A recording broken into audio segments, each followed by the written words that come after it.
News. Drake, please proceed with your question.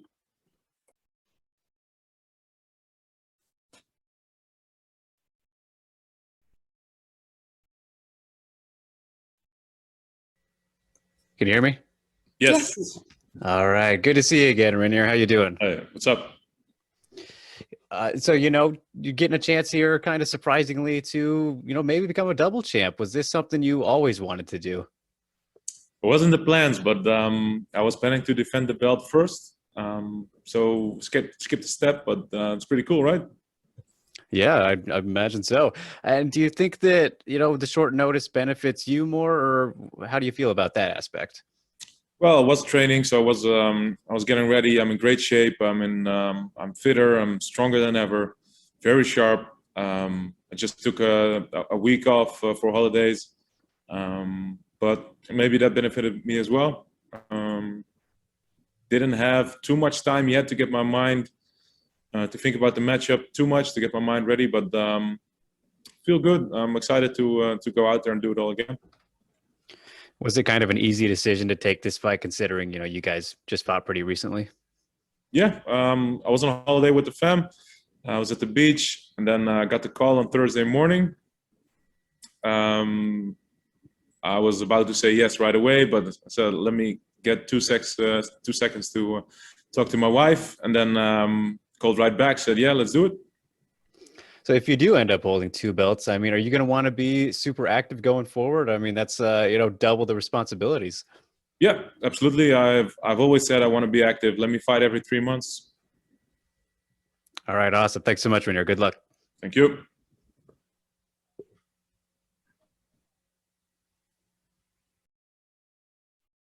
Second question is from Jay Anderson, Cage Side Press. Awesome. Sorry about that.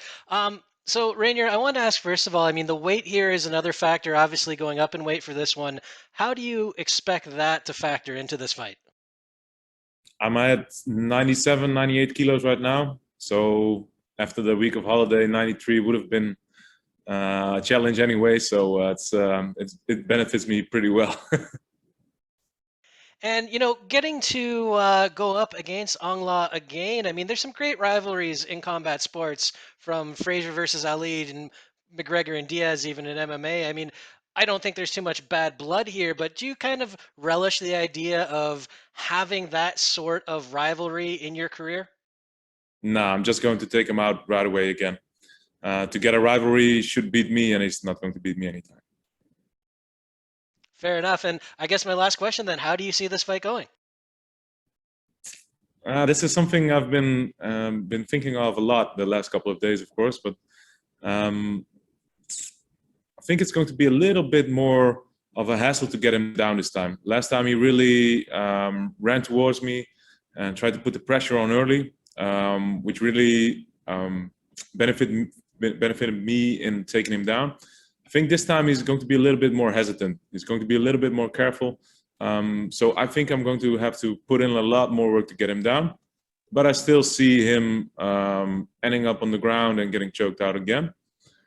Would be nice to get it done faster, but I can't promise anything this time.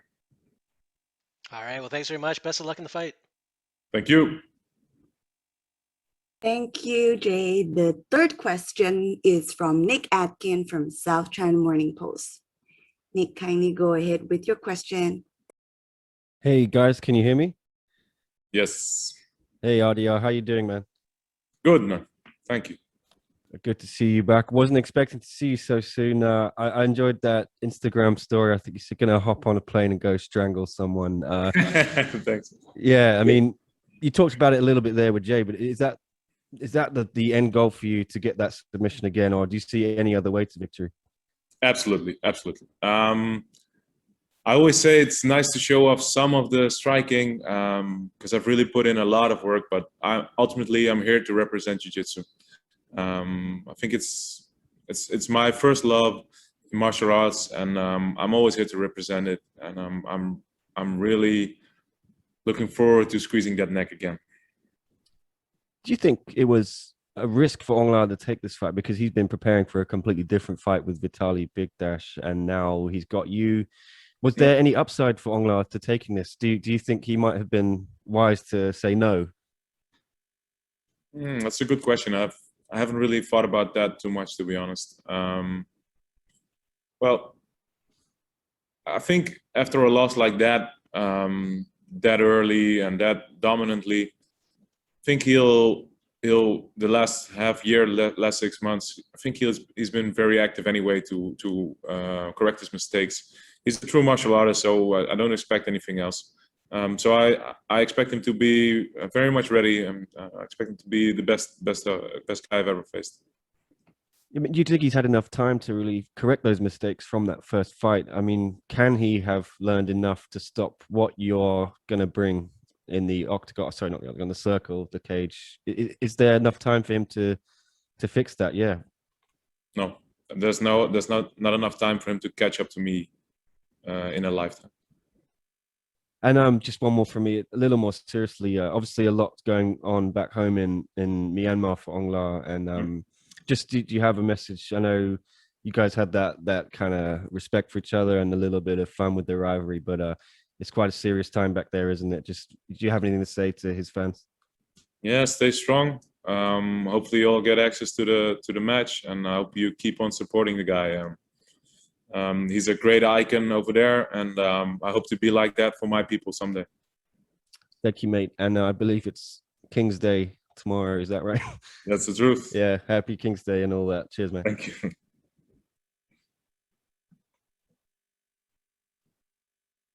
Sorry about the technical difficulty. Reinier, good to see you No again, my worries. man. We got this next question. It's from Jude Briosis of Overtime Heroics MMA. Please go ahead. Hey Reinier, huge respect to you for taking this bout on short notice.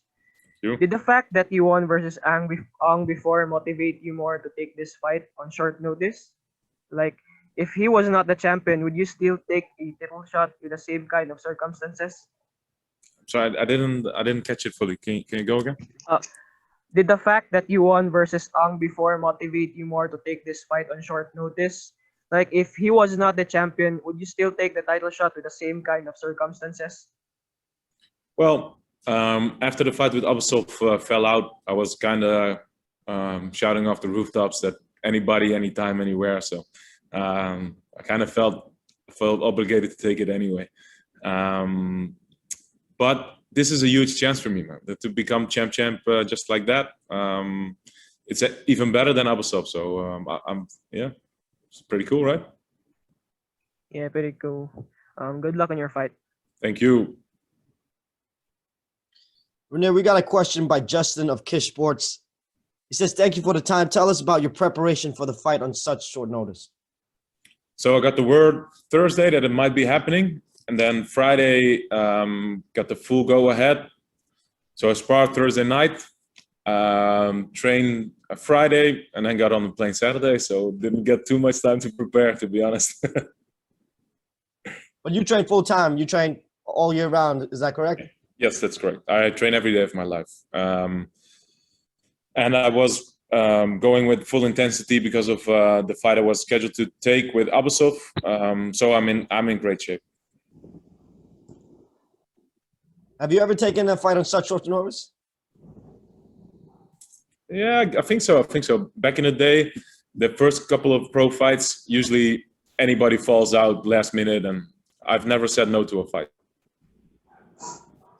It's going to be a great rematch. We're looking forward to it. Me too. Our next question is going to be from Conan Altatis from Conan Daily. Conan, please go ahead. Reinier, I assume you're more comfortable fighting in middleweight than in light heavyweight. What exactly were the steps that you have to take to make sure that you are on light heavyweight weight? I didn't take too much steps and didn't have too much time. But I'm eating a lot right now, which is all right. Which is a first because normally I'm just eating fruits and vegetables and drinking a lot of water around this time. So it's all right. It's cool. I'm at a decent weight, 97, 98 kilos. I don't really care too much about the weight difference or whatever. If I show up in my the best of, and show up in the best of my abilities, I think I can beat anybody, any weight, anywhere. All right. I'm not going to ask you about your game plan. As you mentioned, you will try to choke him again, and I assume Aung La will avoid the ground this time and try to knock you out. So let me ask you about Aung La's situation. As you know, while he's training in the US, his country is experiencing a crisis right now. His win will be a great inspiration for his fans who are suffering from violence right now. How do you feel about that? I don't really know what you're looking for. Can you elaborate on the question? Do you, I don't know, would you feel guilt if he lost? Well, last time I felt sorry for him. It's this business is very rough, man. A loss is devastating. A win is ecstatic and euphoric. So to some extent, I always feel bad for the guy opposite me. So yeah, maybe a little bit, yeah. All right, that would be all. Thank you and good luck, Reinier. Thank you, Conor. The next question goes to Ivan Stewart Saldejano of Dugout Philippines. Ivan, please proceed. Thank you, Gianni. All right. Reinier, I'm just curious. Who told you to get ready because you might step in for Vitaly? Just curious. Well, it was something in the back of my mind the last couple of weeks. Because Vitaly is known to pull out a little bit. He's been pulling out a lot. I've been matched up with him. He pulls out. Now I understand this has to do with COVID, which is a big risk anyway right now to miss the fight. So it was in the back of my mind. So I never really let go of the training. Never really let go of the killer mindset. But then Thursday morning, I got a call by my manager, and then we were still expecting maybe something else to go wrong because we were waiting on approval from the government here. And then Friday we got the good news. Wasn't on play by Saturday. Sunday was here. All right. So you've been used to fighting at one on a weekend, like for example, it's on Friday night, it's on a Saturday night. But now you're gonna be fighting on a Thursday morning, and it's gonna be shown in America there by Wednesday evening local time. So how's it like playing in the midweek instead of a weekend? It's different. It's I think that the day doesn't really matter too much, but the morning thing is something I'm really working on to be sharp at that time. So I'm going to bed very early and waking up very early, so I have a few hours to get in the right mindset before the fight. And we'll see, because it's the first time I'm ever experiencing this. All right, thank you very much. Yanni, up. Thank you, Ivan. Next question is from Jack Gottsell of Tarps Off Sports. Jack. Hi, Reinier. Hey. So do you plan on defending your belt at 2 weight classes if you come out victorious this, or do you want to focus on only 1 weight class? No, I want to be as active as possible. So give me an opponent every 3 months. I'll switch. Middleweight, light heavyweight, it's all good. Awesome. Thank you very much. Thank you. Next one's from Jacob Janowski of Bloody Canvas MMA. Jacob, please go ahead. Bloody canvas.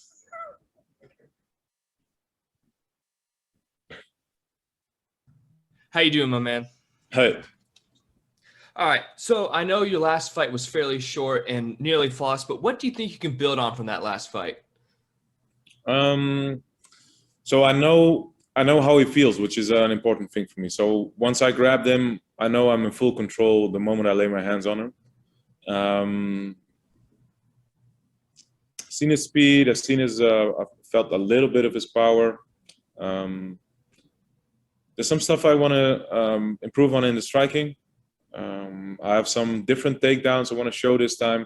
The takedown I hit from the switch last time was working in camp all the months before that fight.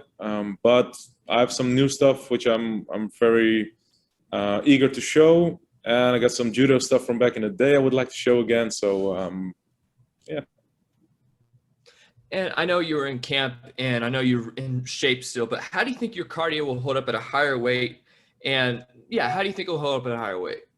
Well, I'm basically at the weight I walk around at outside of a fight, so I don't think anything's changed. All right, that's all I got. Thank you and good luck. Thank you. Nice name, by the way. Thank you. We appreciate it. We got one more from Jackson Garst of Phantom Sports Network. Jackson, go ahead. Hey, Reinier, how you doing, man? Hey, what's up, Jackson? Hey, pleasure to talk. I just got a couple quick questions for you. Of course, he's had a full camp and you've only had 7 days to prepare. How do you feel with your advantage with your grappling compared to his just full out cardio and speed and going to have that precision? I'm on the same cardio and speed, I think, because I've been preparing just as hard. The only thing I took off is a week, and to be honest, I still trained every day.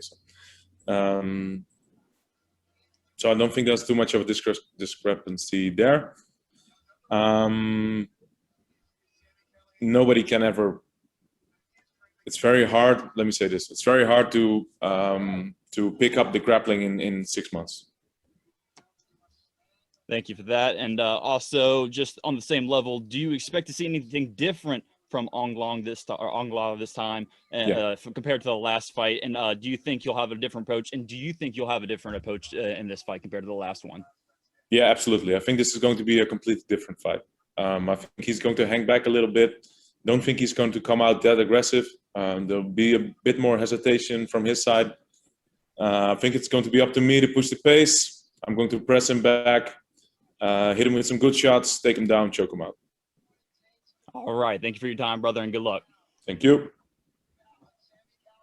Reinier, you became the one middleweight world champion in the last 12 months, and now you have an opportunity to become a 2-division world champion. Did you ever think that you were going to ever have an opportunity to become a 2-division world champion? It wasn't the plans. So I saw Big Dash and Aung were going to fight at light heavyweight, and I was already looking at that to be my next opponent after Abasov. So that was the goal, and it's just skipped a step, and it's very cool to have this opportunity right now. Yeah, absolutely. Looking at the middleweight division for a moment, who do you think deserves the next shot at the title? Well, I've been saying this. Right after the Titus fight, I said, I'm not really looking forward to fight that guy ever again, but he's the only one that got away. He's the only one I couldn't finish, so that's one that I would like to get back one day. Aung La said in previous interviews that he vowed to get the middleweight title back. How do you respond to that? Oh, let's focus on this one first time.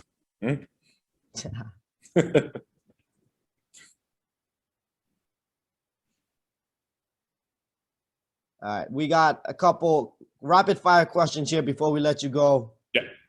All right, whatever comes to your mind, go ahead and shoot. If you could have one superpower, what would it be? I don't know, man. Pre-science. So being able to look ahead would be cool. Favorite country you ever visited? I like the Dutch Antilles. I've been there, did my internship there. It was very cool. And from there, I went to Colombia, which is a very cool country. Been to New York, which is an amazing place. Trained there at Henzo's Academy.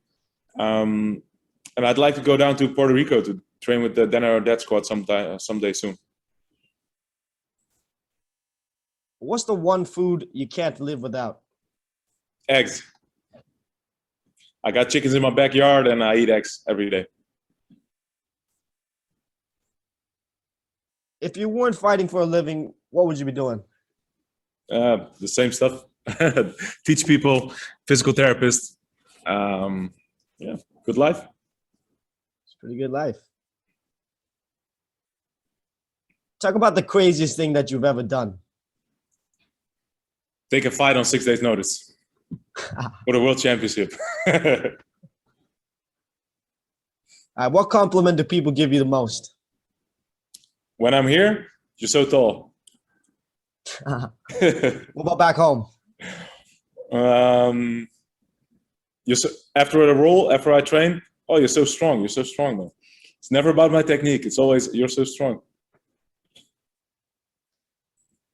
Favorite submission? There can only be one, man. Mata Leao, rear naked choke. Mata Leao. You have one favorite fight that you can think of? Of mine or? Of yours, your career. Well, I'd say the last one was pretty cool. But I've had some fights before one in which I've really struggled, which are good reminders as well. I wasn't too particularly proud about the Titus fight afterwards, but it's one that really sticks in my head, and I think about that one a lot. That there's no fight that really taught me as much as that one. So I'd say the Titus fight is my favorite fight. All right. That's it from us, Reinier. Thank you so much for your time. Thank you, guys. Thank you to the one media. More question. I lied. We got one more question. Just Go on. I'll let you at it, all right? I'm in quarantine anyway, so. Now we got two more questions, so he's staying for a little bit. Okay. All right. Otherwise, I'll be sent back to my room anyway, so I'm happy to sit here. What belt would mean more to you, getting your first belt at middleweight or your second belt on such short notice? To be honest, the middleweight thing was a lot more. I've been focusing on that for years now. And this is something I've only been thinking of for the last 6 days. So I think the middleweight one was a lot more meaningful. But it will be nice to put this stuff to bed finally. Never to have to think about Aung ever again after this. That question was from MMA Island, Christy Santiago. Thank you. You got anything you want to say to your fans?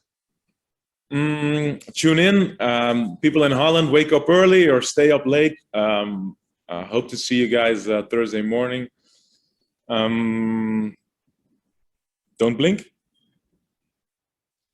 What's the quarantine process like for you when you get home? Is there a lockdown or quarantine you got to go into? No, just go home, kiss the family, back to work. Because we're doing worse than any other country, so. Well, hopefully you get to go back with a new shiny belt. Exactly. One belt here, one belt here. Be cool, right? That'd be super cool. Thank you so much for your time, man. That was the last one from us. All the best, man. All right, thanks. I'm off to my hotel room again.